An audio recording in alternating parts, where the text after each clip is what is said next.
Hello বন্ধুরা, দেখুন আমাদের প্রত্যেকটা যারা যারা বরবটি চাষ করেছেন প্রত্যেকে তাদের একদম নিত্য একটা সমস্যা হয়। সমস্যাটা হচ্ছে বরবটিকে ছিদ্র করে দেয় পোকাতে।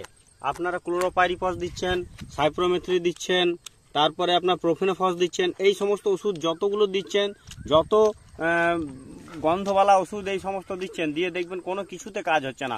আপনাদের দেখুন কিভাবে আমাদের এই ফলটাকে দেখুন, এখানে প্রোফেনোফস দেওয়া হয়েছিল, প্রোফেনোফসে কিন্তু যায়নি, দেখতে পাচ্ছেন তো। প্রোফেনোফস আর সাইপ্রোমেথ্রিন পাইল মানে মিক্স করা ওষুধ দেওয়া হয়েছিল, তাতে যায়নি। দেখুন পোকাতে একদম পুরো খেয়ে ফুটিয়ে দিয়েছে। তো এরকম গোটা মাঠটাতে এরকম পোকা লেগে গেছে।